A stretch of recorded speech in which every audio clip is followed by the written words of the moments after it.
thank you very much to all of you for coming. Lots of you are GeoMob regulars. I see a few new faces as well. There are lots of OpenStreetMap regulars. Very, very impressive collection of OpenStreetMap t-shirts in the audience. So, yes, we are here today, not just for GeoMob, but as a special GeoMob to celebrate the 20th birthday of the founding of OpenStreetMap, which of course happened here at UCL. So we are going to hear more about that in some of the talks. All of our talks tonight are about OpenStreetMap.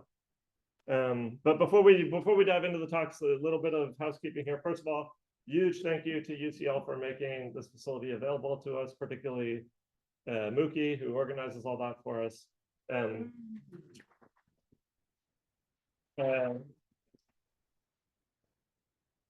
Please, when we are done, make sure you clean up, make sure you take your stuff with you so that we're able to come back in the future. GeoMob is, of course, only possible thanks to our sponsors who are going to pay for the beers later when we do the discussion portion of the evening. So very quickly, for those that don't know, I'm here representing OpenCage. We provide a geocoding API. So if you have any geocoding needs, please get in touch. Let's go around then. Stephen, Mappery. Okay. Esri, is anyone here from Esri? Yes. Do you want to briefly explain what Esri does? All right. Ed Parsons. Ed Parsons is not here. I have not seen him, has he? He is a wonderful gentleman. You guys should all say hello to him next time you see him. Splash Maps is a very special sponsor because we're going to be awarding a Splash Maps prize to the best speaker. We'll get to that in just a second. But unfortunately, David from Splash Maps, he wrote to me earlier today. He had hoped to come, but he wasn't able to make it. But we'll talk about Splash Maps in a bit. Thunder Forest, Andy, where are you? Briefly tell us what Thunder Forest does. We make maps based on very nice. And finally, of course, Geolytics. Blair, where are you?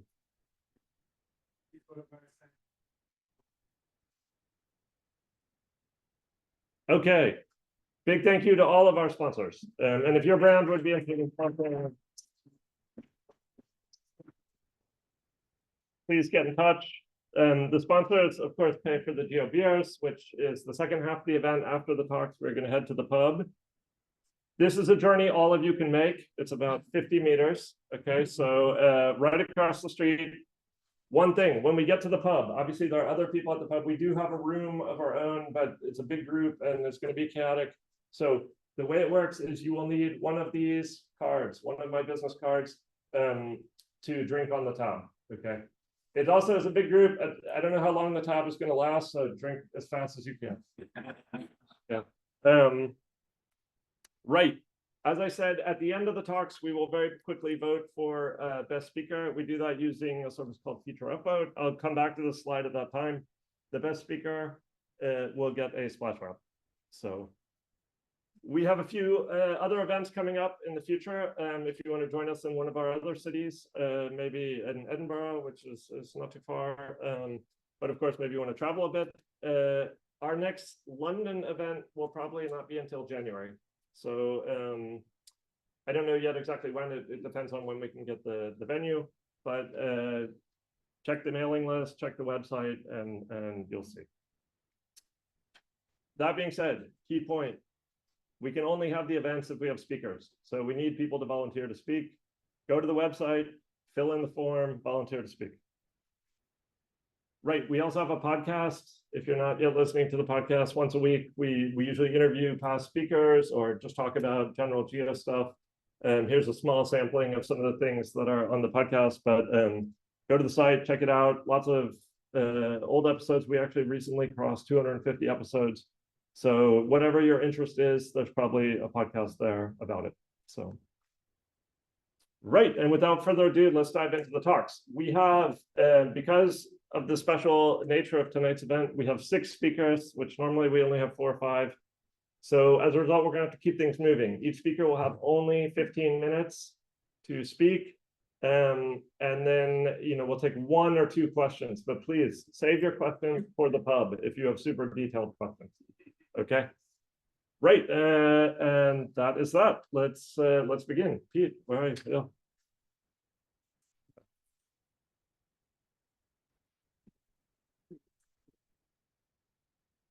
Browser.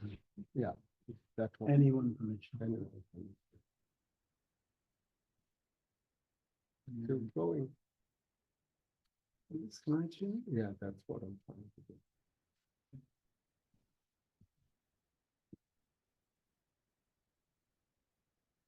Thank you. Hi, everybody. Welcome to the sauna.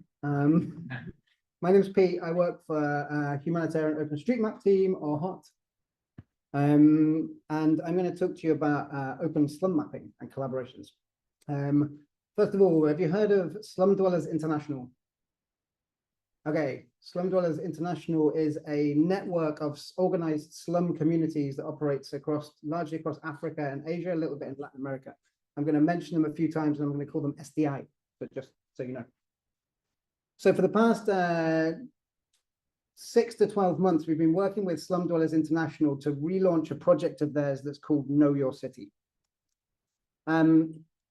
Know Your City, or KYC, is a mapping and enumeration project that seeks to accurately represent the realities, the spatial realities and the demographic realities and the risk realities of slum communities in order to put pressure on people, to collaborate with people, to secure rights for people that live in those informal settlements. It's one of the most interesting mapping projects I've come across, and it fits very much with the SDI mantra, nothing for us without us. So since the 1980s, slum communities have been systematically mapping their homes in order to be a part of the city, in order to be able to sit down at the table with government, with stakeholders, and say who they are and where they are. The KYC project brought this into the digital age, took advantage of technology, but it was also a reaction against increasingly extractive data practices from NGOs, academics, policymakers. And between 2014 and 2018, they mapped more than 7,000 slums across more than 200 cities. It's a big project. And successful by many measures and with some really interesting social outcomes. The premise of the project was that all the data that was collected would be owned by the community, so a community asset that could then be traded or given access to people who were going to provide value back to those communities. This is an example of data from 2015, I think. This is thousands of POIs, essentially, from across slum communities in Liberia. And this sits on a server that is controlled by that community. Now, the governance of the data has been something of a problem, because even though they do have control of this data, the fear of losing that control has actually, in their analysis, actually blocks them from participating even more fully in the kind of digital world, and from kind of joining forces with people like you. So without integration into common platforms, that data has been hard and expensive to update. But more importantly, when they need it to be in the hands of people who can use it to help, so in sudden onset disasters or epidemics or COVID, it's not been possible. There's been people affected aren't going to be worrying about how they get their data into someone's hands in the right format. You want me to use the microphone? No.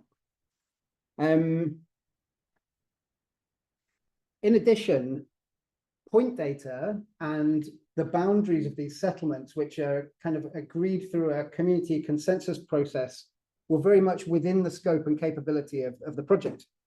But accurate and granular data that represented buildings or roads or land use was much, much harder, given the tools that they had kind of chosen and had available to them. This is a map from the sister project, which is called Million Neighborhoods, run by the University of Chicago, which was kind of groundbreaking in the way it provided open data for slum communities, but only went down to block level. So it didn't go down to a building level. Imagery, also a problem. Unsurprisingly, many kind of commercial layers that are available don't prioritize these areas of these cities in terms of data or in terms of the frequency with which the imagery is produced. And given that they're incredibly dense urban environments, digitizing from this imagery to represent, you know, something that could be used in kind of climate adaptation or urban development is now impossible, even though these layers have provided like huge value in disaster response, where a much more crude representation is helpful for responders. And we'll come back to this in a sec.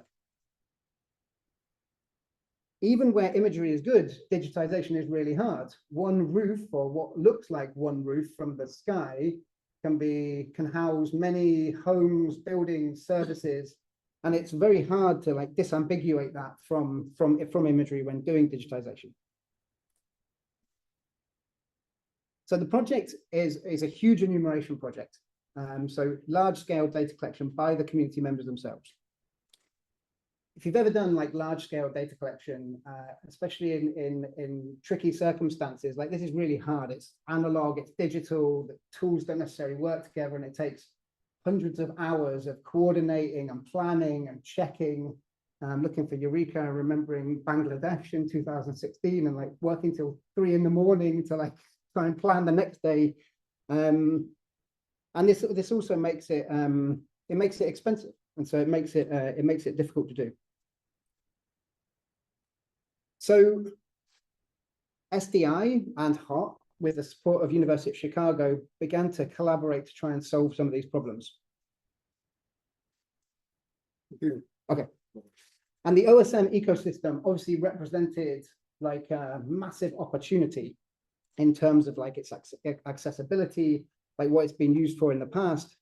But the needs of the project and the challenges that we're facing meant that we've actually gone a lot further into a broader open mapping toolset than just OpenStreetMap, even though it remains fundamental. Now, to explain what we're actually trying to do, I'm going to get specific and use an example. So in Sierra Leone, we're working with a local NGO called Turksever and the Federation of Urban and Rural Poor, alongside OpenStreetMap Sierra Leone, to try and help Turksever and the Federation establish what are called special planning areas. So this is for 3 settlements in Collie Town, Crew Bay, and Cockle Bay. And the following examples will be from a subsection of Cockle Bay called GeoMob. So special planning areas are cool. They mean formal recognition of residency for informal communities. So that's a big thing to start with. They mean the creation of an area development plan with which those communities can engage stakeholders, engage local government, secure resources and funding.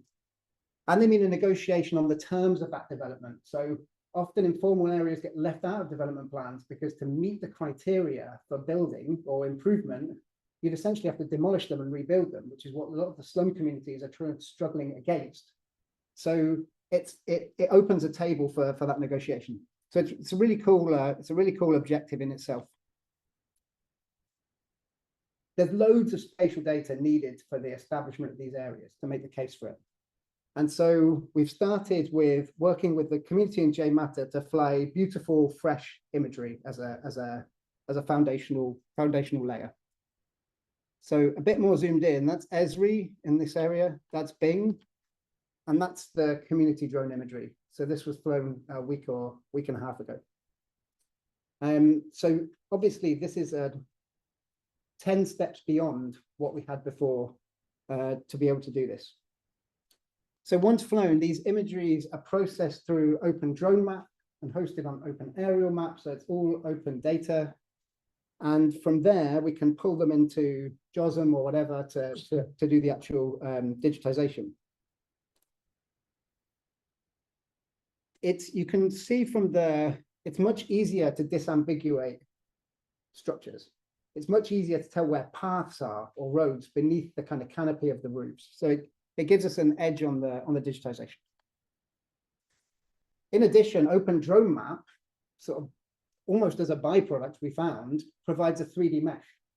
So you can actually zoom down underneath the canopy and look at what's underneath and it helps you see which roofs are overlapping which, and it helps you get a much more accurate representation of what's there. We're also trying to integrate a tool called FAIR, which Anna is going to talk about later. So this is a kind of community AI assisted mapping tool where you get to choose your own training data, your own. So if you're doing buildings, you create your own digitized building set to whatever standard you want, use that as an input, and then you kind of configure the model to try and predict what the rest of the area will look like. And I'm sure Anna will talk about this more. And we're trying to integrate this because the drone imagery can be flown quickly enough that it's outstripping our ability to manually digitize these areas. Like we can't keep up, and as the thing grows, that'll become even more so. So with this layer, we've then this is kind of all like steps in a process. So there's then teams of 2 people that go out into the settlement itself. So someone from OpenStreetMap Sierra Leone and a community enumerator who's from the slum, and they use Vespucci to go and kind of ground truth and check and see where there's like, oh no, this building's actually 3 different premises, or oh, that's a toilet, not a house. So they ground truth and they add data, and this fence was the first Vespucci bit of data in JMatter. Cool. And a really cool thing, Vespucci pulls open aerial map directly in quite a seamless way. We then use something called the field mapping tasking manager, which a bit like the hot tasking manager helps to coordinate contributions. So a mapper or a mapping team can take responsibility for a set of buildings. They go, they add their data. It's much easier to coordinate. It's much easier to check quality across the area working in, and that's kind of what it looks like when it's split up into individual tasks. So that's kind of where we're at. We're in a part of the process where we've almost gathered enough data to start to like do the analysis, which would then make the case for the special project area. And I really like this project because it brings together like the open tech, the open data, and the approaches with local knowledge, with the governance like inherent in organized communities, with the ability to organize and mobilize people to go out and collect the data in a really complementary way. And it's also turned out to create a really nice space where local people who are directing what data they want and for what are working hand in hand with global volunteers, many of whom are here, and technologists to kind of get to where they need to go. And like most excitingly, this change set is from a guy from the slum community making his first edit in OpenStreetMap. And he's able to like have an effect using open mapping, a direct effect. And I love the source that he left on his thing. I live here. This is me. I'm mapping the place I live. So this is one example of 4. We're currently running 4 pilots. So 3 more in Liberia, Tanzania, and Ghana. And it's going well. It's early days, but it's going well. There are some interesting challenges beyond the usual ones of like money, time, accessibility to technology, internet, all that sort of stuff. One of which is the boundaries in informal settlements don't fit neatly into admin boundaries. They're quite hard to map into something. So that's one particular challenge. Another challenge is the dynamics between the communities and the governments they're trying to work in is often not collaborative. Governments try and clear slums on a fairly regular basis. So the kind of data ethics and protection considerations here are very serious. There's also, I don't know if you're going to talk about this, Anna, but we haven't worked out how to seamlessly conflate buildings back into OpenStreetMap if they're generated through FAIR. That's still a very open question. And some of the geospatial needed for some of the use cases, like community cadastrals, which would support like community land tenure, also doesn't really fit in the platforms that we currently have available. But these are not unnavigable problems. Like we're confident we can work our way through them. And the demand that's coming from these communities once they've had a taste of what they can do and local government partners is really high. So we think we're onto something. And with the lovely combination of climate change effects and rapid urbanization, this is one of the, I think, going to be one of the key problems that kind of many societies face. And the IPCC is, in fact, the next report they bring out will be focused on cities and the problems in cities. So that, I just like that photo information. 30 seconds. That's cool. Much of the work isn't mine.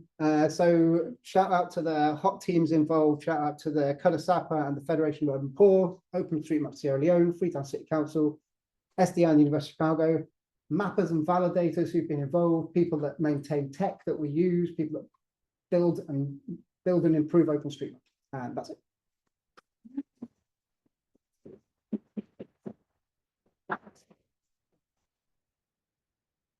Any questions?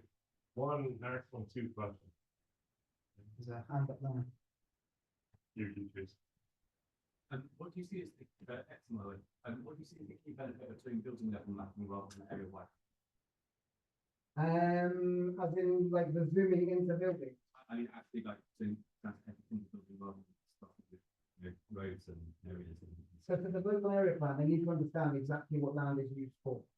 So that the accuracy there helps with the analysis. It says what's available, what's used, and so on. It also, like, really accurate buildings support really accurate enumeration field maps.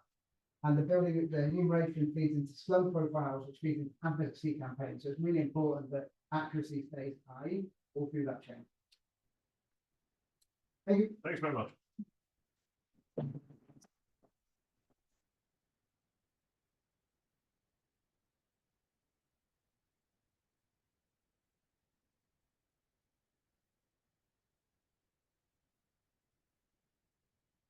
Okay.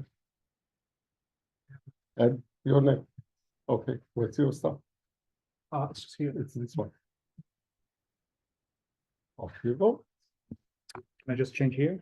No, you can change here. Oh, That won't change Okay. it. awesome. Thanks everyone for coming together this evening. Thanks GeoMob for hosting us here and also giving us a chance to represent here. So I just delivered a message from our team, Mapler team. Happy birthday OSM and happy birthday for everyone. Today I'm going to talk about OpenStreet level imagery for improving OpenStreetMap data.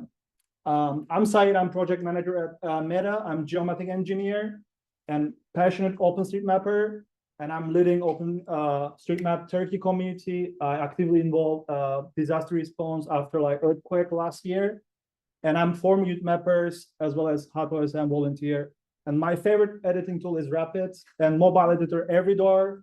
And then my to-go app is like Organic Maps.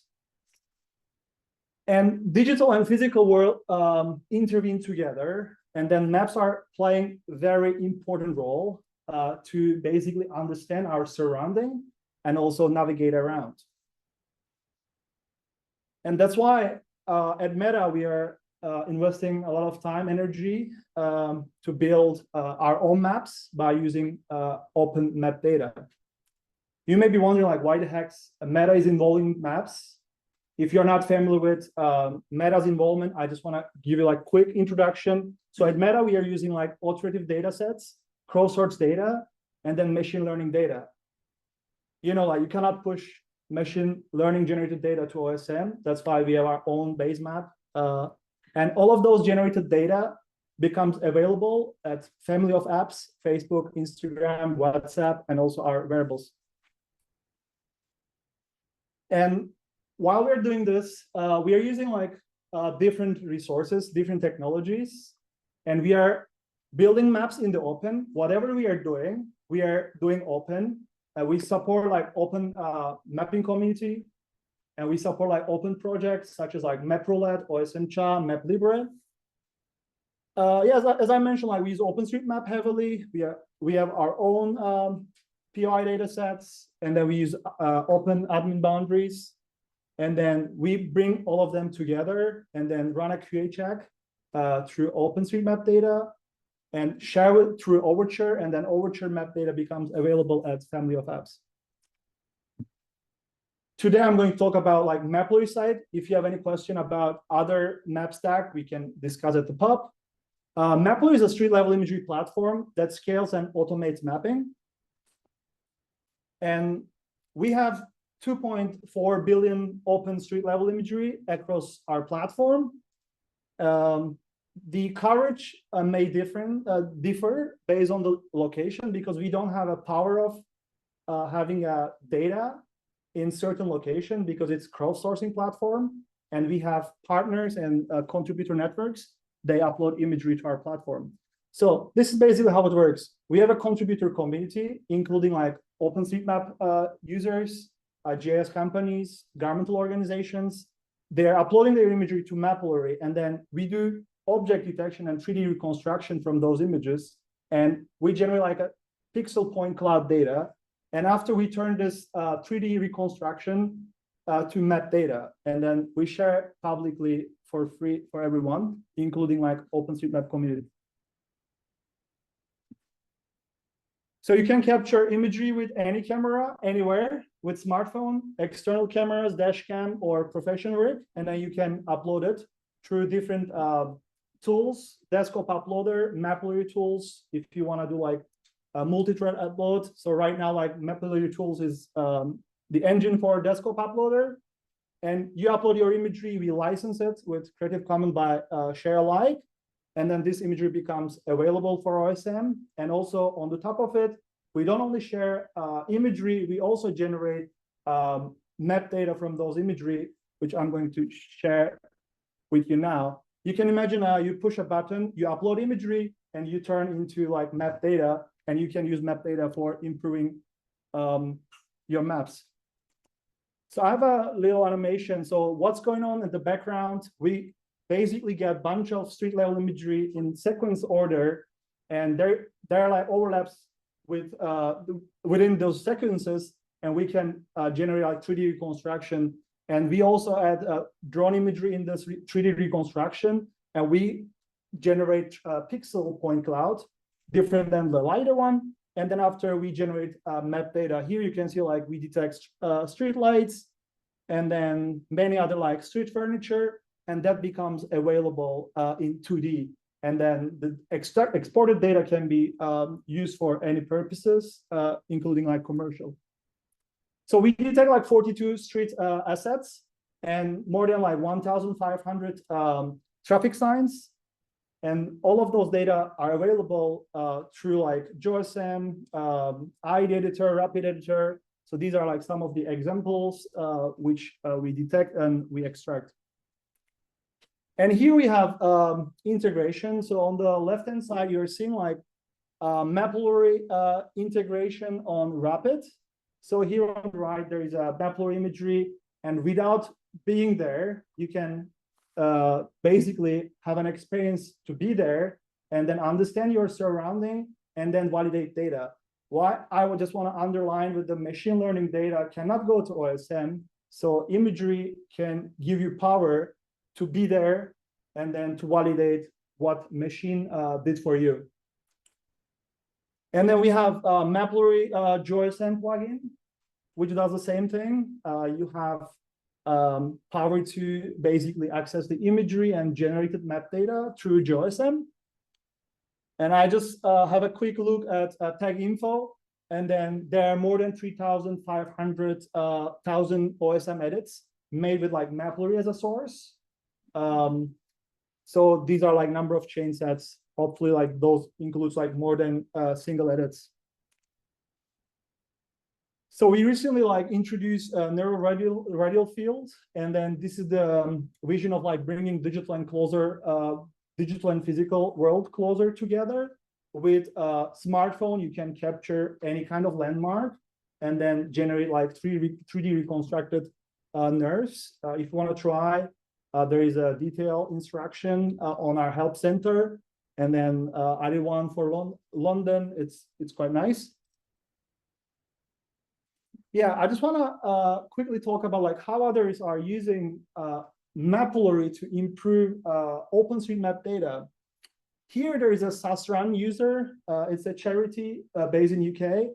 They are mainly like collecting street level imagery across Scotland, and then they are trying to make walking and cycling more accessible for everyone, and they're using imagery to update all the attributes on the walking paths, cycling paths.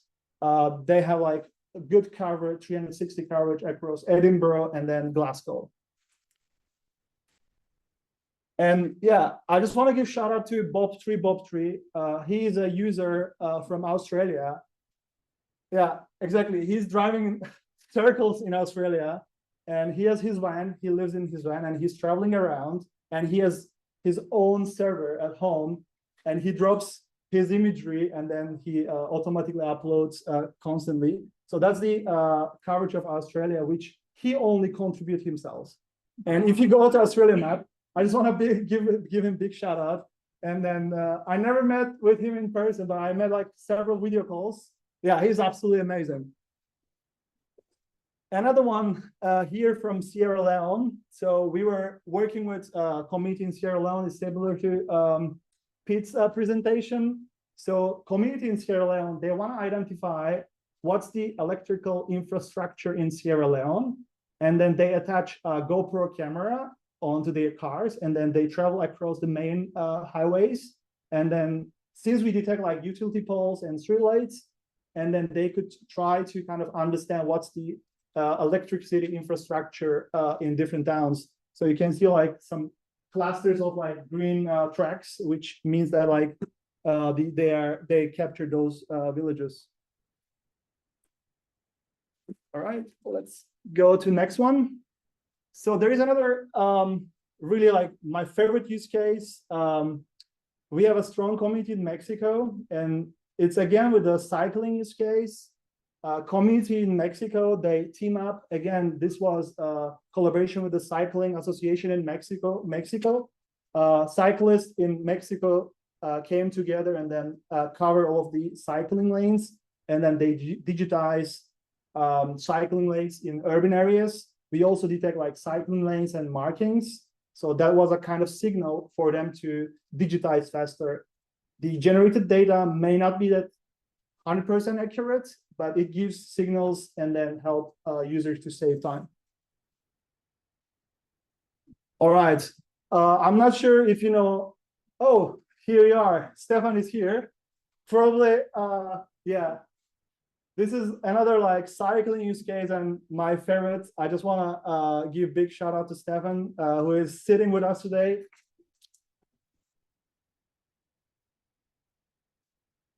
Actually, we find this story out very later that when Brussels was covered. So there are also like some folks from OSM Belgium.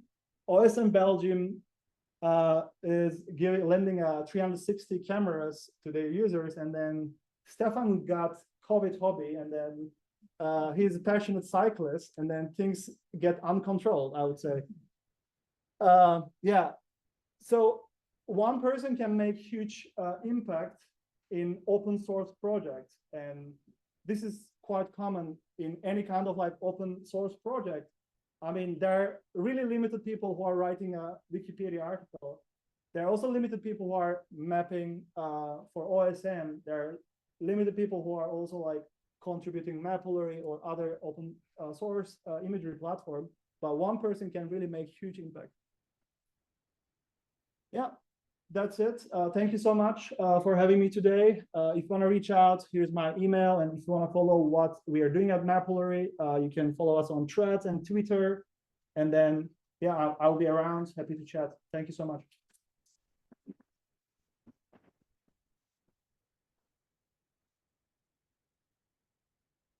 Any question? No question. Thank you very much again. Thank you.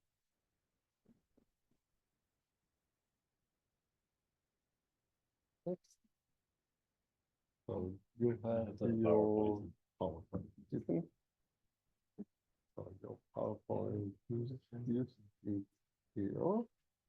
And Yeah, we want a team. It's very important to have a team. yes, it's always important. Yeah. Okay. And voila. Yeah. Off you go. All right.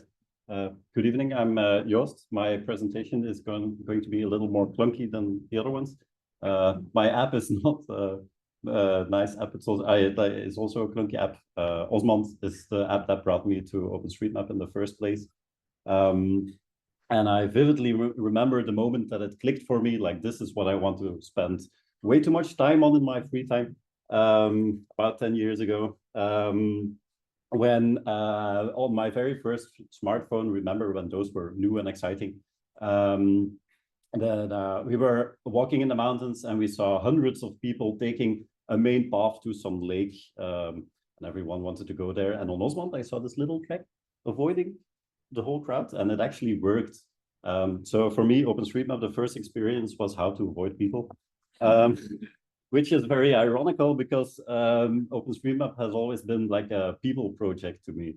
So I very soon after that, I met Ben and Jorike at bar meetups they were organizing in Ghent. And that was already like the embryo of the people-centered OpenStreetMap Belgium that we built over the years. Back in those days, I wouldn't have volunteered to speak for a group like this. I still wonder why I do. And it was already a big challenge to accept to organize a meetup in another city for once. This map is a map that helped find the people who could actually join there. So it just shows people who are local to that.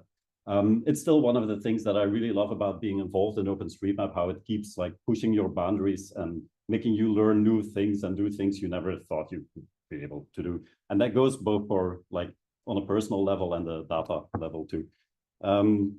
This is another escape for a year of, we escaped people for a year.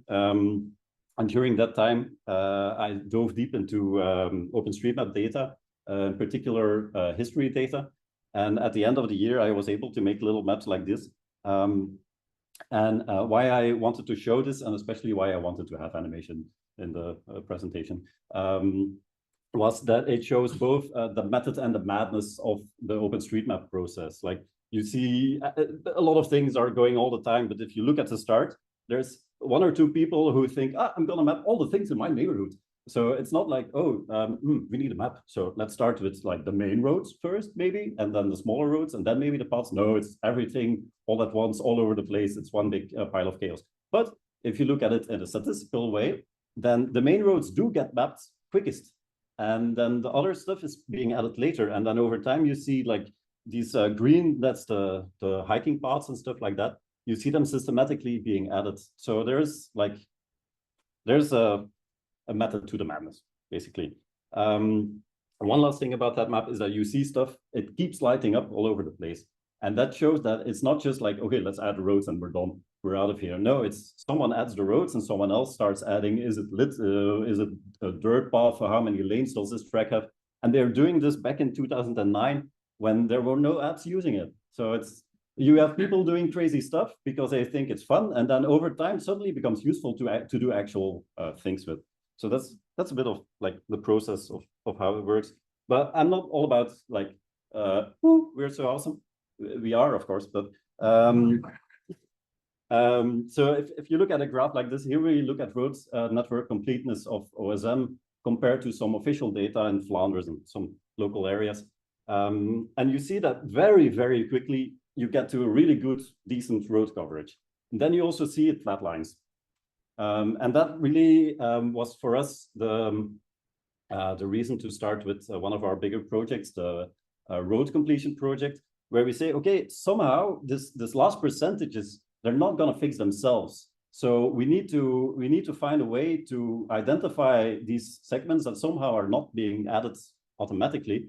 And so we just run a comparison process that all the time is looking for, the government knows about this road, but we don't.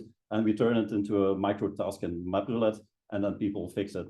At first, it was a massive endeavor. There were like 10,000 cases just in Flanders.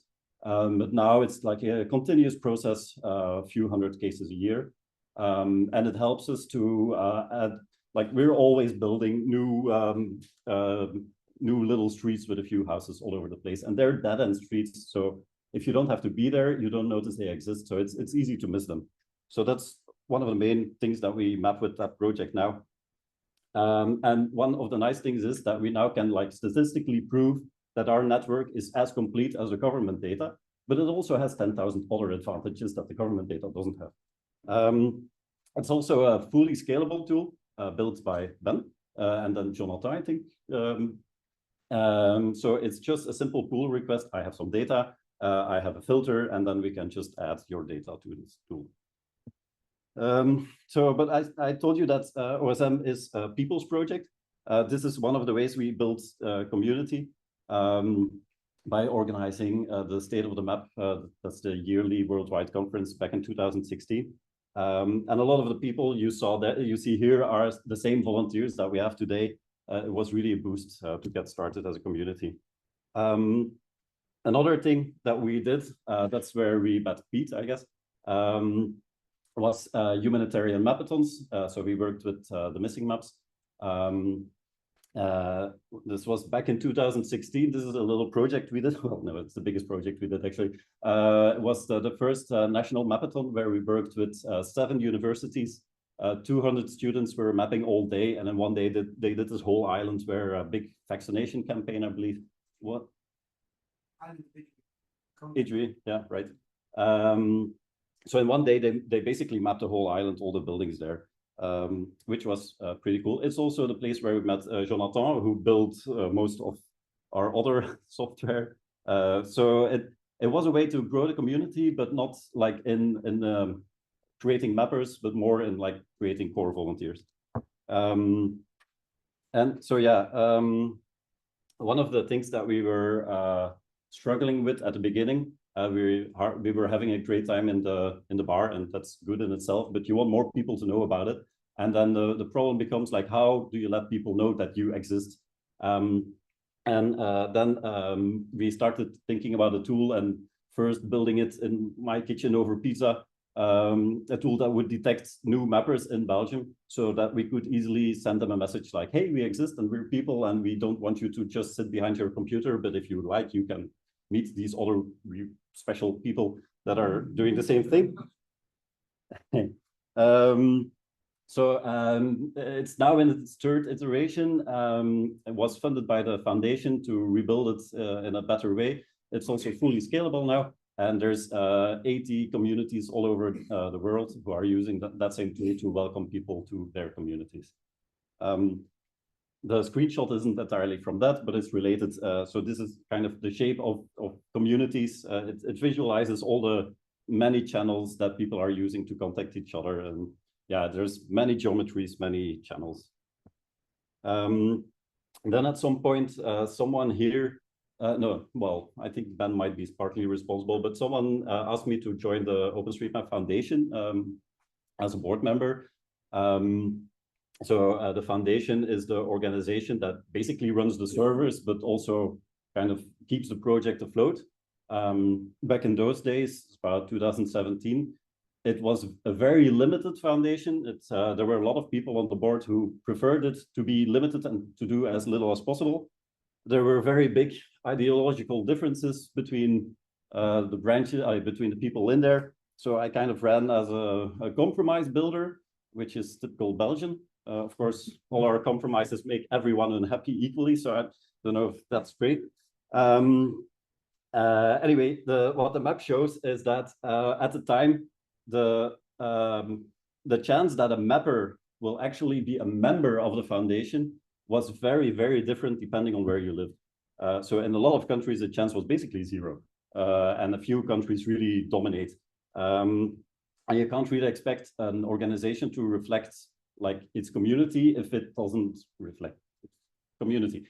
So my first priority as a board member back then was to work on the fee waiver project, which was the first time that people could actually join the foundation as a voting member without having to pay any money.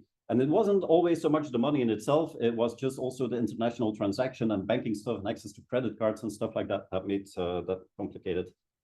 Some other stuff that I worked on back then was something we often said in Belgium, like, yeah, you have to try to be a club that people actually want to join.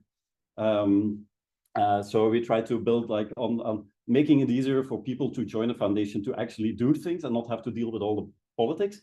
And on a very practical level, that's when we did the micro grants, which gave money for people to build communities, build some important tools. So it showed people like the foundation is it's a good place to be and a place where you can be useful. Around that time, some more people joined the foundation, and since then the direction has really changed in a very positive way. It's now an organization that does a lot more. I'll not talk about this very much, except to say that we wouldn't be able to support people with cameras without the help of people like Salim and Ben, who are giving us corporate membership fees, which allow us to buy stuff to do fun projects. Especially, this is a project, so we work on mapillary imagery, on open street level imagery, because the government just decided to give up on the whole. And then we said, okay, let's do it ourselves, which is something we often do. Now, last big point that I want to make is that OpenStreetMap to us has never been about just like routing and base maps. It's always been much more. It's about being a database. And maybe this is not the best example, but I really like it. This is a complete map of maps that are mapped in OpenStreetMap. And I really practiced on that one. So it's not entirely useful, but the idea is that you have one platform where you can make any thematic map on any topic that can interest people, like say vegan restaurants, toilets where you can change the diaper of a baby, stuff like that. And all those things, that stuff where there's actually designated apps for it, which have they all have their own little database with their own closed stuff. So this is like an OpenStreetMap project to say, hey, let's do it in a different way. Let's have these specialized databases just live within OpenStreetMap. This is OSM reaching out. We also have a project of outside people reaching in. It's On Wheels. It's an organization that always had a POI database with very detailed information for people with wheelchairs. So really like the door width and the height of the steps and stuff like that.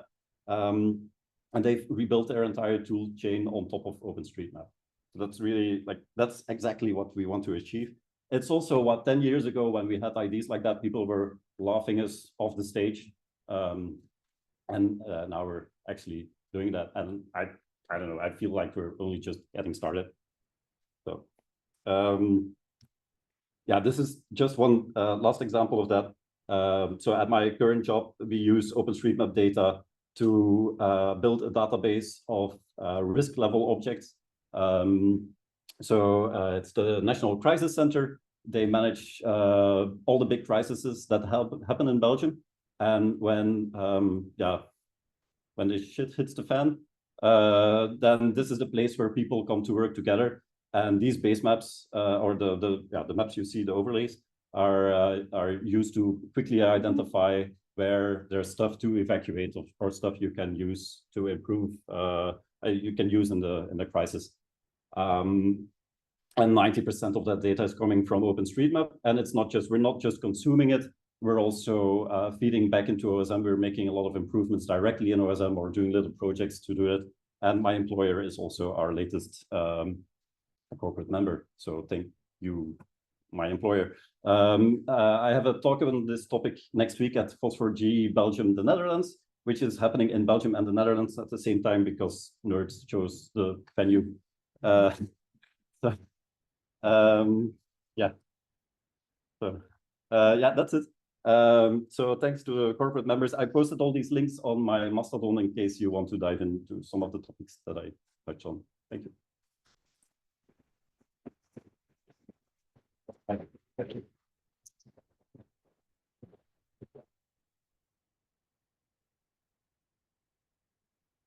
Yes. Yes. No, just yes. The front door is in the Netherlands and the escape door is in Belgium.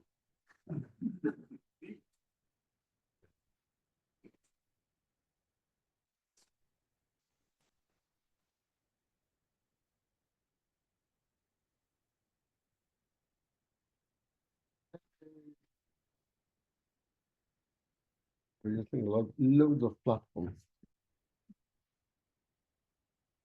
Okay, so I'll kind of tell you from my experience as a researcher. For those of you who are not in the academic world, for academics, this kind of how many times someone cites you is kind of an important thing, and it's a currency that it's used in all kind of way in places. The kind of story for me is actually when I look at my top 4, they're all OpenStreetMap, which means that if you look at the statistics, actually they contributed significantly to my life as an academic, although I'm less active in OpenStreetMap today. So let's look at what's the story behind this all things. So actually, I've started with participatory mapping in 1998. Around even. And you can recognize someone else in the world of GIS on this picture that was helping me in the participatory mapping workshop. Anyone recognize the person? Good job. Anyway, I've started doing that because of an interest in, you did recognize the journey movie. Okay, so, and that's me. Also, recognize. So I was interested in public access to environmental information, and I was bringing in people who never used map before in their 50s and 60s, and kind of presenting them information that was available, and then ask them what they want to do with the data. And immediately they recognized that there are things wrong with the data from the government and wanted to change it. So they took over the mouse and started changing things. And that was things that I was doing. And while we were doing that, an undergraduate student was hanging around in the lab, which was just around the door over there.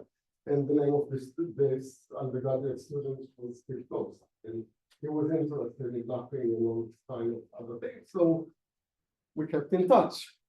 And a few years, and when we're talking about participatory mapping at the time, just look at the navigation at the top, how you would navigate north, east, south. You would actually click on this button, and the map is terrible. And actually, we're talking about 640 by 480. So it's absolutely dreadful. So move forward a few years, and Steve kind of tell me about OpenStreetMap and all the rest of it. And I'm thinking, okay, how can we get money to get Steve months of OSM, which is what he was doing at the beginning. And one of the things that academics do is applying for funding. And one of the funding that's available is the World Geographical Society. So together with Sept, kind of thought, okay, what we're going to do, and we thought, well, there is the smartphone of the era. Then 95 is still over there for Nokia, and it's not already GPS enabled. And let's apply to the RGS to get funding for that. And that application was successful, which made me probably the first person in the world to get funding to research OpenStreetMap and helping OpenStreetMap at the same time.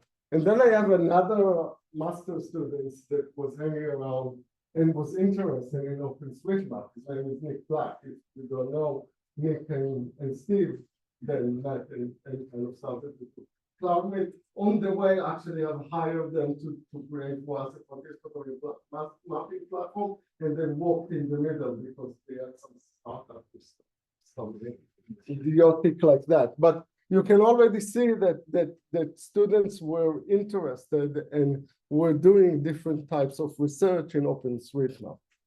And that led to one of these 4 papers about all these new things. People started talking about neogeography at the time and all kind of other things. And something interesting to notice even in the period that we're talking about huge jump in number of users. And if you look, Google Maps had 71.5 million, which is considered to be a big number. But think about it today, it's about 1.5 billion. Okay, so we're really talking about the early days. But that leads to one early paper about recognizing this change and explaining why this thing is happening. But more interesting was that at one of these weeks while working on that, somewhere in 2007, Steve is getting requests from a journal called Pervasive Computing. Can you please write a paper on OpenStreetMap? Now, not much of interest for Steve, so he bounced it over to me.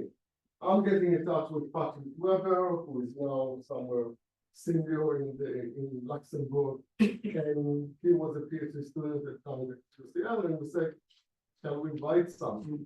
And we kind of dedicated thing a weekend to write a paper in some way.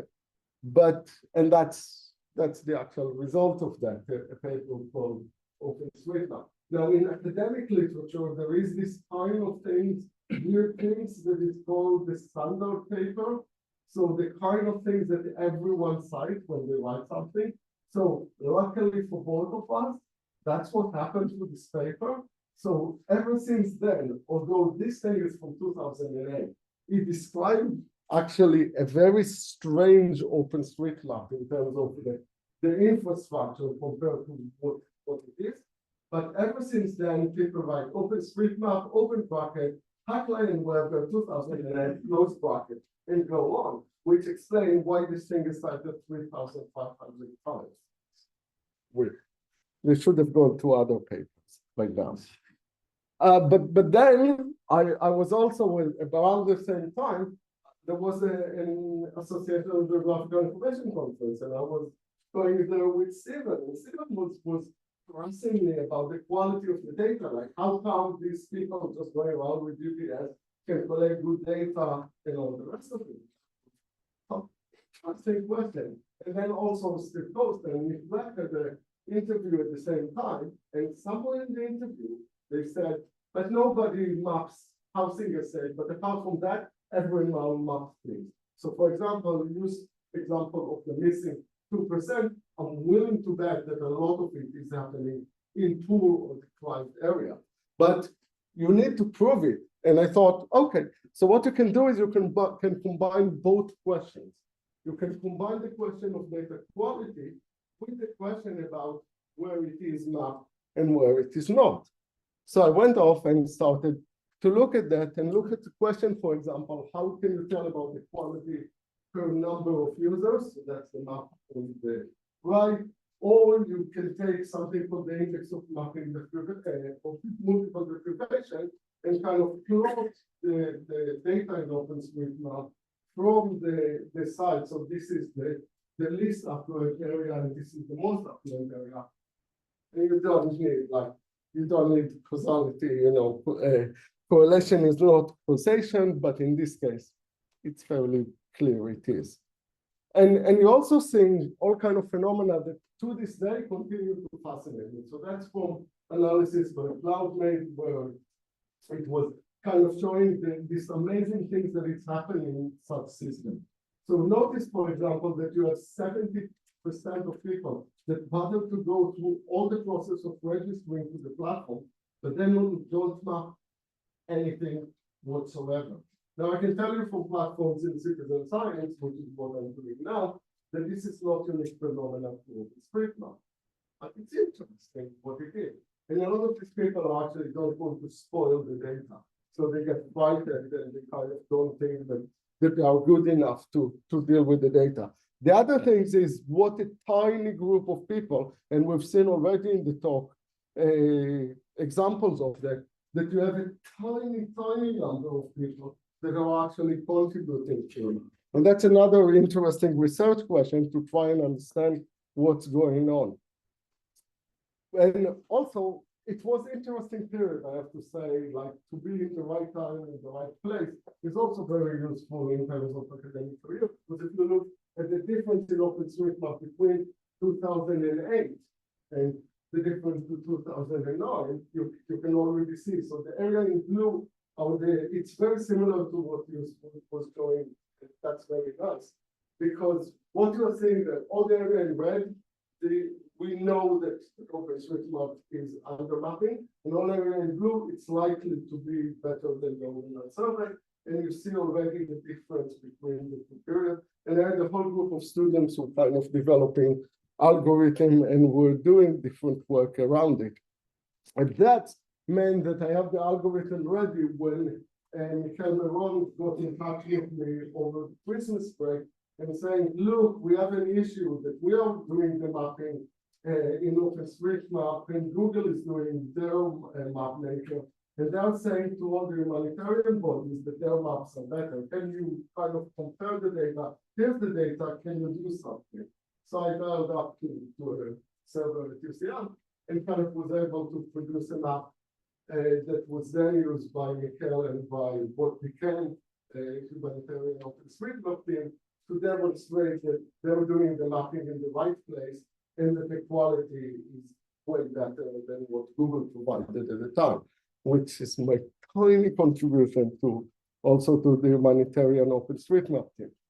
So going forward, from all these experiences of actually getting 2011 suggested some rules of engagement of how researchers should engage with such project, and actually this rule, I can tell you, work across the spectrum of crowdsourcing projects. They are actually also to Wikipedia and to the citizen science project that I look today. Like, for example, if you want to learn a project, don't just look at it from the outside and start being very clever about it, because there are a lot of papers that are actually doing them. Join mapping, go to a mapping party, or in the case of citizen science, join a project, collect some data. You also need to kind of read the material and not just, again, don't just stand from the outside and think that you can learn anything from the data. Read everything from the project, explore the data, think about the interesting, the open access and open knowledge were considered to be practical about 14 years ago, and now in the area of open science, and much more people are kind of accepting it from it. But there is also the responsibility to be different. So, for example, when it's not covering all places, you can say that you don't need to think, oh gosh, I'll spoil the project. And finally, teach. Now, I already showed you that it can have nice impact on the project by teaching it and exploring it. And I think that you can see how they're helping our students in one of the classes. So later on, what have I done with all this thing? I kind of moved a bit away, and for example, I developed together with my experienced citizen science research team a tool called Sakali, which was designed for people who don't read and write, and allow them to actually co-design the process of data collection, and then to go out and to do the data collection in an effective way. And not just that, in a recent project, we also created a data visualization tool for people who don't read and write. And the whole point about this project was to demonstrate that any community, regardless of literacy, can actually co-design geographical data collection project. And because we have now 20 examples from across the world, we kind of feel that we have proven the point. And the latest thing that we can offer is actually moving with the time. So nowadays that more and more people are using WhatsApp and other messaging apps. So Fabian, to start, Fabian, raise your hand if anyone wants to talk with him, and Marcus Moreau develop a tool that actually doing the same icon-based and emoji-based mapping using WhatsApp, and allow you to export the data after you collected it on WhatsApp into a visualization tool and then to share it with different authorities. So if anyone is interested, can talk with Fabian in the pub. So myself, I'm still contributing. I'm still going on and contributing. Actually, an area that I contribute a lot is Google Local Guide, which I'm claiming it's the most anonymous crowdsourced geographical data collection. It's the biggest one in the world. If nobody heard about it, nobody's researching it, but it's the biggest one. It's got 150 million contributors. It's got within it about 450 to 500,000 people that are shaping the world of Google Maps in a crazy way. And they very much look like me. But on the videos and other things, they look very different. It's really interesting to learn the project from the inside and seeing what it is. We'll be happy to talk about it. The other area in equivalent to OpenStreetMap, there is something called imagery, where people collect data from the natural world and put it together. And it's equivalent to mapping party with something called biogrids.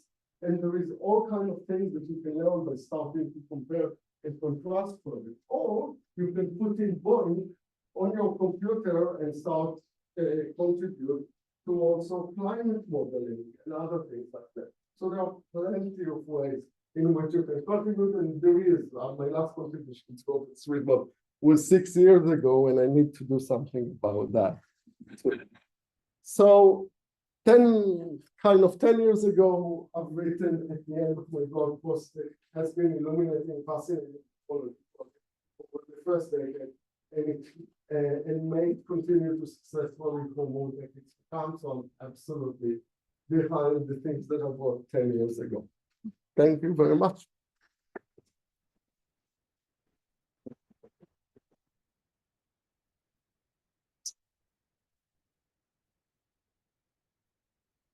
Question.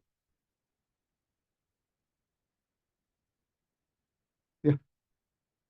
Nearly everybody that you mentioned in those early days isn't active in OpenStreetMap. Mm-hmm. Any thoughts on why? Is not active or is active? It's not. I would say actually that the core of my diagram, some people are still active. Matt is still doing things with servers, you see, and other people within that are doing things.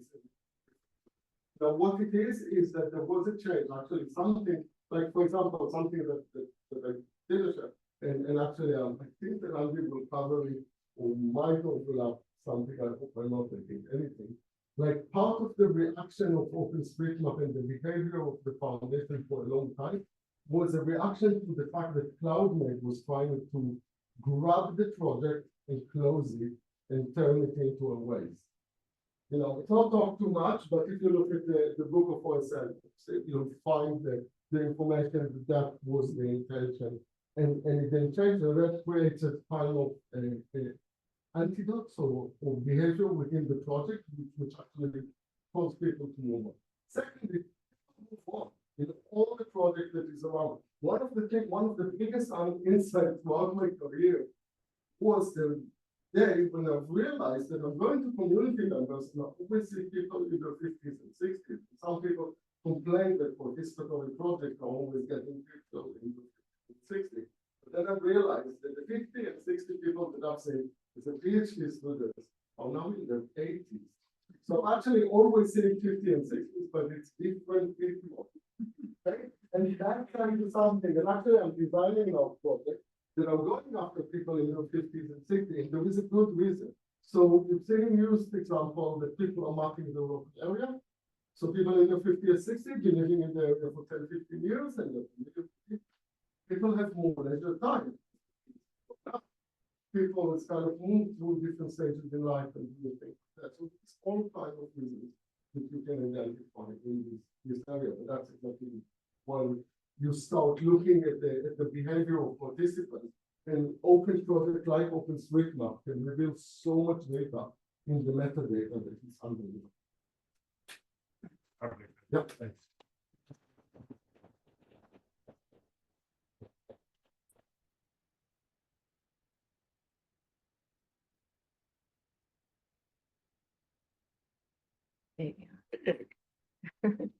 There is no image. Can you hear me? Yeah. Yeah. So I believe this is going to be the most academic about the presentations, but I'll try to keep it least technical as possible. So I'm going to present you my research about FAIR, which Pete mentioned before, which is this open tool for AI-assisted mapping of building footprints for OpenStreetMap. So a little bit of introduction. I am based at the Allan Turing Institute, where as a Turing Research Fellow, I am seconded at HOT, the Humanitarian OpenStreetMap Team.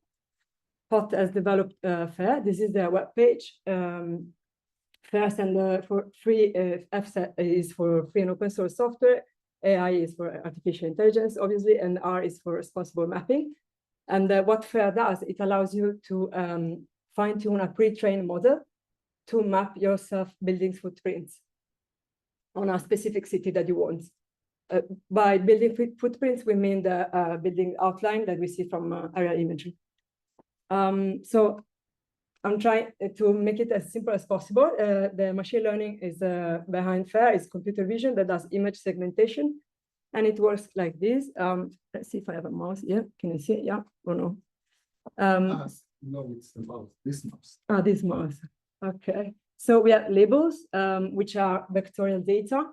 with your buildings, which needs to be converted to binary masks where you have buildings or no buildings, basically. And that's a raster, which is compatible with the ground truth data, which is the RGB imagery.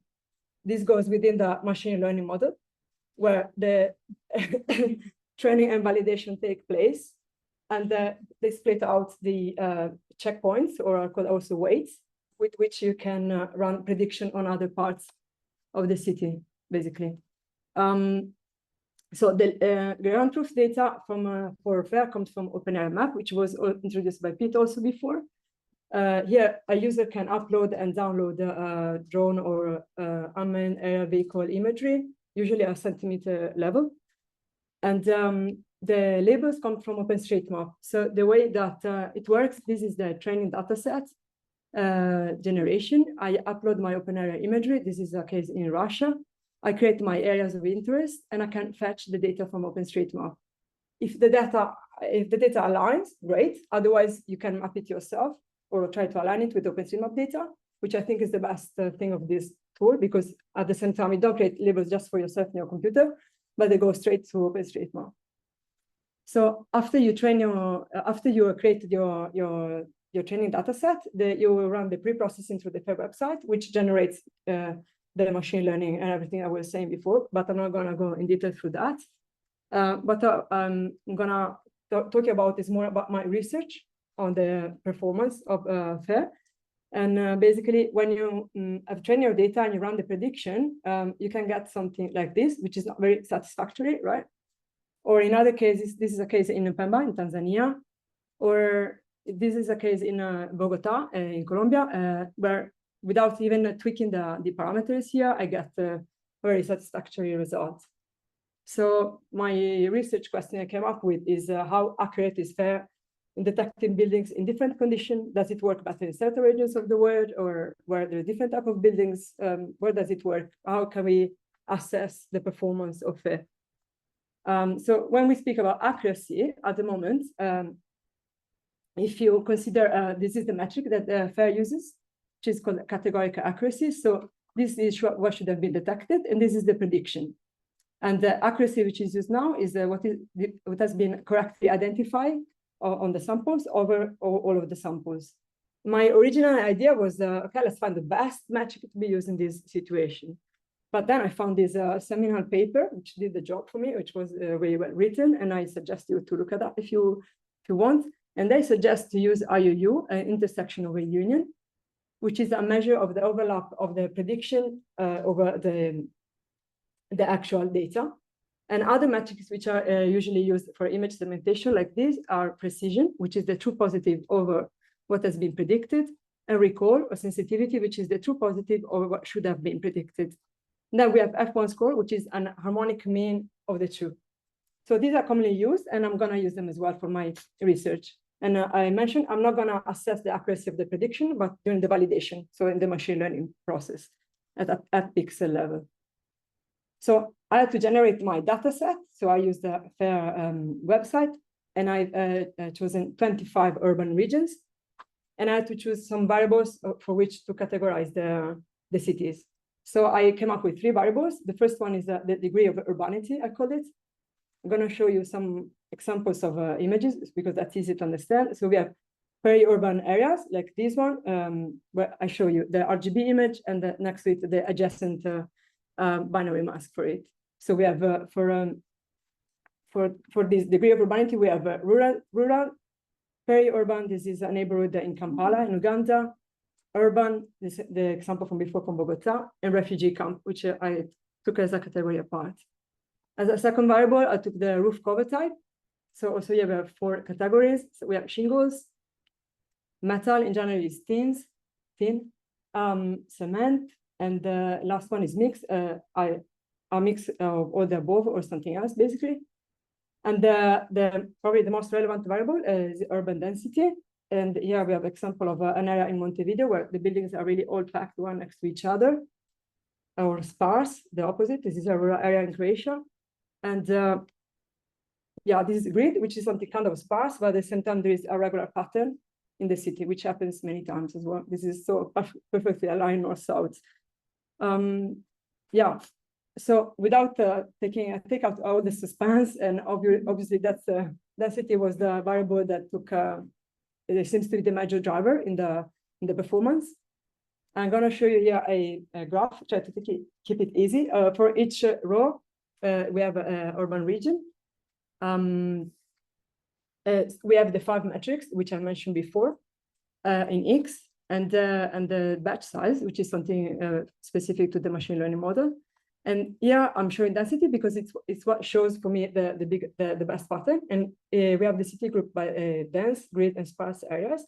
And we can clearly see a pattern going from bottom to top and from left to right, where IOU and recall perform worse. So low IOU means that the model has difficulty in distinguishing buildings from the surrounding areas.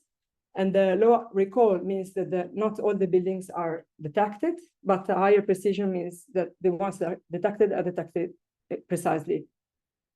To give a number, for dense areas, we see that in general we have more or less 4% less accuracy than the rest of than grid the sparse areas.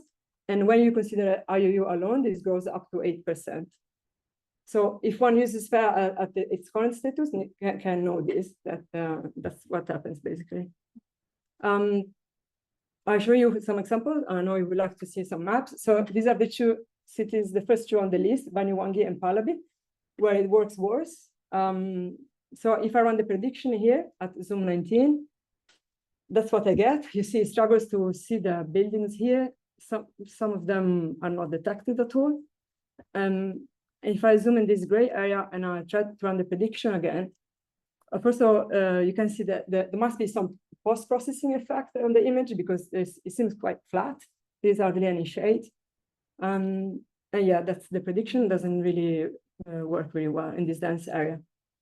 This is another part of Dhaka in Bangladesh. So what we see here is that there are buildings which are covered by vegetation. And I was thinking it would struggle to find these ones, but actually it predicts very well this gridded part on the western side, and it's traveling on these metal buildings to the right.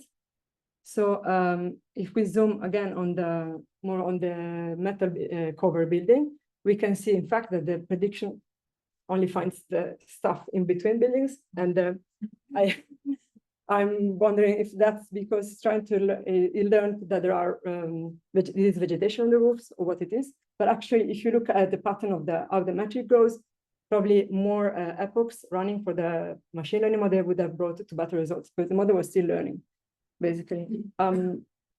Yeah, where it works well. This is a great area in Colorado, Denver. It works well, but it's not able to detect these buildings beyond the trees. As a general rule of thumb, is where it's difficult for human eyes to see, it's difficult also for the computer. And this is another area in Argentina, Pergamino, where it's consistent with the low recall. In fact, there are buildings which are not detected, but the rest enough good, maybe. And yeah, this is a refugee camp in Kenya that has maximum detection. And that is it, actually. That's it, I think.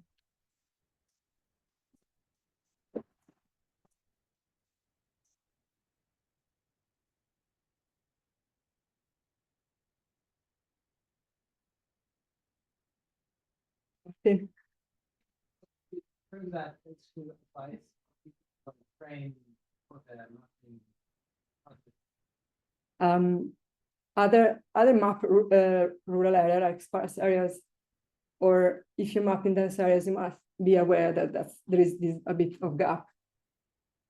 But that's all.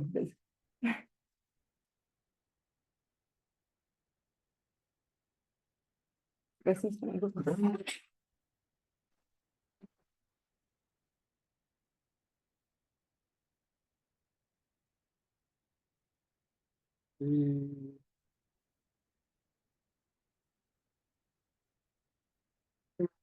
Okay, let's keep it. Yep. I don't know how many people want a cold beer, and I realize I'm in between you and the cold beers, so I'll go quick. To start the story, we need to go back in time, back to the 11th of July in 2012. I was working from home, logged into a machine provided by the OpenStreetMap Foundation for one purpose and one purpose only, and that was to run this script. As my finger went to the enter key, I hesitated, because over the next 14 days, this script would make 136,000 change steps. It would update 20 million objects, and it would delete more than 17.2 million mapped features in OpenStreetMap. And so I hesitated. But it had to be done. There was no other choice. And let's find out why. So I'm Andy Allan. Currently, I'm one of the volunteer maintainers for the OpenStreetMap website codebase. I'm also the founder of Thunderforce, one of the sponsors tonight.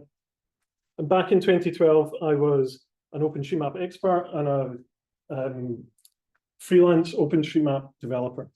And so tonight I want to talk about the license change, a bit of background as to why it happened, what we did, what problems we faced, but also why I think it's one of the biggest and most impressive projects that the OpenStreetMap community has ever undertaken. But it's one that we tend not to talk about, and people generally keep it in the past. And I'm going to touch on some of the reasons why that might be. But to talk about the license change, chapter 1, we need to talk about licensing. If we go back even further in time, back to February 2005, when OpenStreetMap was only a few months old, was the first discussion about licensing. It very quickly became clear that the community, most of the community at least, wanted two features from a license. One was that OpenStreetMap would be credited, and secondly, that any changes to OpenStreetMap would be publicly available to be reincorporated into the database. And so the community settled on the Creative Commons Attribution Share-alike license, which had both the attribution and the share-alike features, and was also quite widely popular at the time. But even from those first early days and first few years of the project, there was one fundamental problem with this license became clear, and that was that it's based on copyright law. And copyright applies to creative works, like written text, photographs, videos, and not necessarily to collections of facts. And OpenStreetMap is a database of mostly of facts. And so the foundation, or the project as a whole, was faced with this uncertainty about whether the license could actually apply to OpenStreetMap at all. We were faced with three choices. One was to stick with the CC BY SA license. Lots of people were in favor of doing this because the Creative Commons enterprises, all the different projects that were using it, were very popular and very well known, and lots of people wanted to be part of that Creative Commons community. Another choice was to ditch the restrictions entirely, to go for a licensed public domain or something similar that had no attribution clauses, no share-alike clauses. And there was a focal part of the community wanted to do that. And then the third choice was something new, something to try and find a license, to find or create a license which maintained the attribution and share-alike characteristics, but would apply to databases. And also to apply to across jurisdictions, because database rules and regulations were very different in different countries. And at this point, I want to pause and see, these are the early days of OpenStreetMap. Most people were there because of the beliefs they held, the ideology, the plans that they had for OpenStreetMap, not necessarily the small amounts of data that we collected at that point. And given these three choices, 2 out of 3 were going to be unhappy with the result. And that led to a tension, a lot of stress, a lot of passionate arguments from all 3 sides of this decision. OpenStreetMap worked with legal experts from the Open Data Commons group to create the Open Database License, or ODBL, which was created with OpenStreetMap in mind. And in 2009, vote amongst the OpenStreetMap Foundation members confirmed that this was the license that we wanted to use for the project going forward. But choosing a license for a new project is completely different from choosing a license for a project which already exists, which already has tens of thousands of contributions. And so the next thing was how after having chosen that license, how we were going to change OpenStreetMap to the new license. One option, of course, would be just to blank everything and start again, but we didn't do that.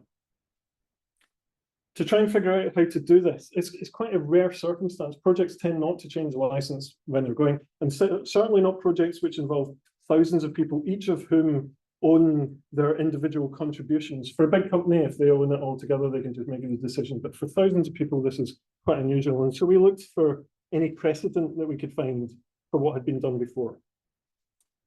One thing was the Mozilla Foundation, who make the Firefox web browser, they had changed their license.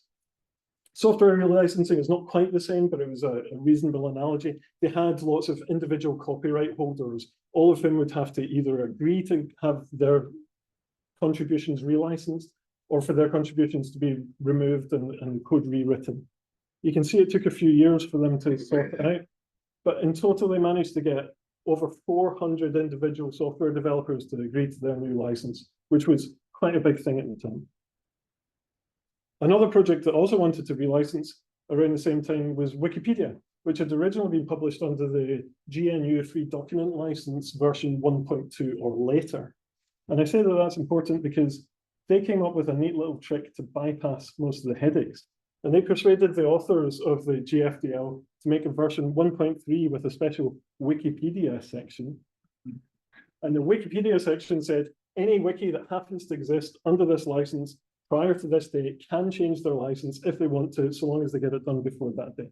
And that meant that unfortunately, OpenStreetMap was only under CC BY 8 version 2.0 only, and so this little cheat mode wasn't available to us. So the relicensing approach became clear. It was going to have to be individual relicensing, where we're going to ask every contributor to agree to the new contributor terms, which would allow the foundation to keep publishing under CC BY 8 until we could move everybody over to ODBL. And in March 2010, this was when it first became an option for contributors to OpenStreetMap to agree to the new contributor terms. So that involved thousands of people all having to agree to those terms. And we came up with these maps, here's an example, to show where people had agreed and where people had not yet agreed. And we could see this, it would update every week as more people were slowly agreeing.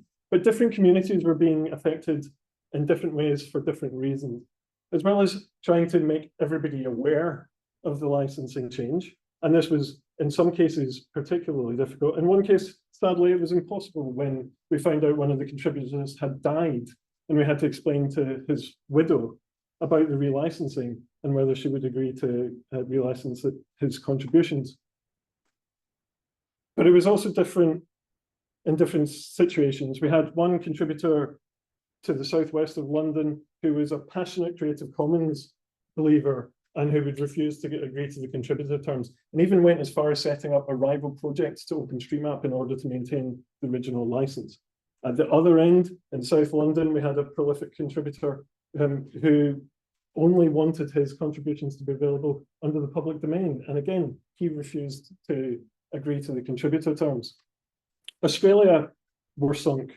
They had been using aerial imagery where derived data was only permitted under CC BY 8 2.0, and they faced losing almost an entire country's worth of data. In Poland, it was a super confusing situation where there was a sister project to OpenStreetMap, and most of the contributors contributed to both, and nobody could really figure out which data in OpenStreetMap was from contributors who agreed and which came from this sister project. And every community, thousands upon thousands of individual cases had to be dealt with. But eventually we had to draw a line under this, and we had to say that the data which could not be taken forward had to be redacted. Now, redacting text is straightforward. You can just draw a blank line through it. You can just remove an image. But OpenStreetMap, all the data is interlinked with each other. If you remove a node, what happens to that way? If you remove the end of a street, maybe you can keep the rest of it. But if you take a node out of the middle of the street, maybe the whole thing disappears. What about relations? If a street is removed from a bus route relation, you could keep the rest. But if you remove away from a multi-polygon, is there anything left for us to keep? And even more so, the complications compounded when we started looking at the version history, because we wanted to publish all of our data under ODBL, including the historic versions that make up OpenStreetMap. If we had an object where every version of the history, somebody agreed to the contributor change, obviously we could keep it. If nobody agreed, then obviously we would have to redact the whole thing. But when we had individual agreements and disagreements on different versions of the way over time, we had to figure out what needed to be done. Could we keep this tag? Could we keep this contribution, which is green, but where it was based on data that where somebody else had added it and now refused? Matt Amos took on the challenge of trying to make an algorithm to deal with this, to be able to take every situation in OpenStreetMap and figure out what we could change and what we had to redact.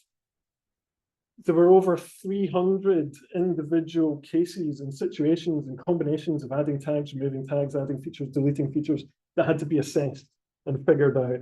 And for about 6 months, this was a focus of very technical people trying to figure out what was going on. My part in this was I was asked to get this ready for production. We had to take the algorithm, and thankfully I have no idea how the algorithm works, but we had to be able to make it work on the real database, to go around the world step by step, examining each chunk of the world to figure out what needed to be redacted. And to deal with lots of real life edge cases, users who had agreed to the contributor terms where we knew they shouldn't, users who hadn't agreed to the contributor terms even though we knew they should have, individual change sets where certain people had mapped from sources which could or could not be relicensed. Even within individual change sets, specific versions of important objects that could be kept or had to be removed. And there were all these real life issues that had to be dealt with. But eventually we got to that point where the bot could be run and enter was pressed. Ireland were the volunteers. They went first. They asked for the bot to be run on them. Then it moved through Western Europe, where we had lots of active members who could spot any problems and deal with any of the side effects. The process ran in parallel, and this map that Harry made was updated every time an area was changed. And people were quickly watching it to see when they would be next, when their area would be affected by this license change. And 14 days later, we were done. The whole world had been processed. Even Poland had finally been taken care of. So with the new license chosen, the relicensing strategy decided, the old data redacted.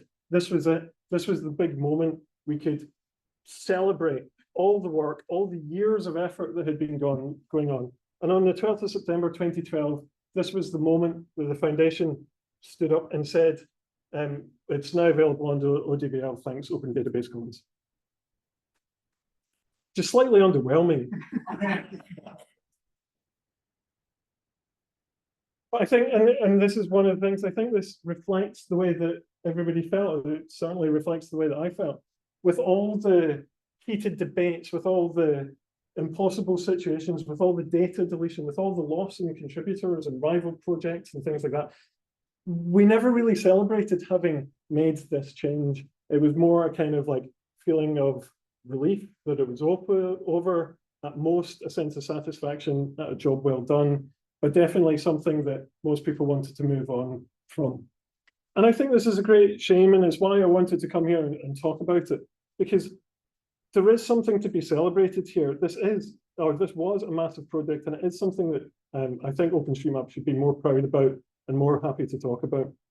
And the one thing that I want to leave you with is that we managed to persuade more than 90,000 people to individually relicense their data. This is a scale of relicensing that the world had never seen in any other similar project. And I think that, at the very least, should be something that we celebrate. Thanks very much.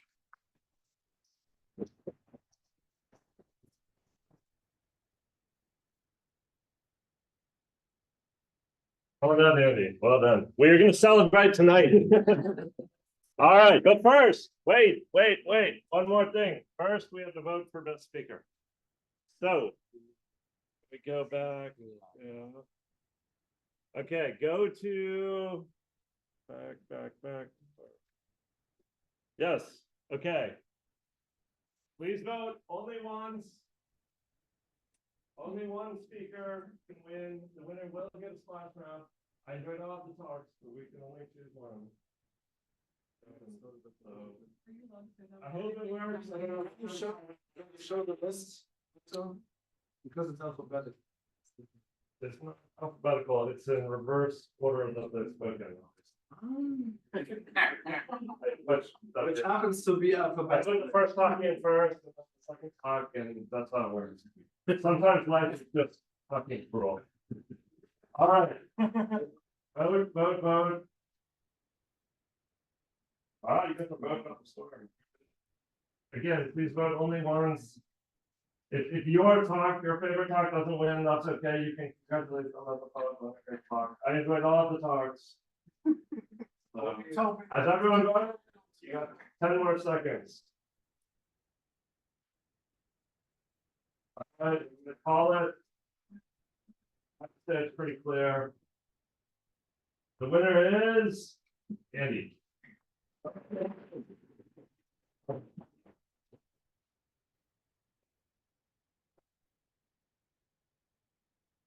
Well done, Andy. Well done to all of our speakers. Really appreciate everyone taking the time. Thank you, all of you.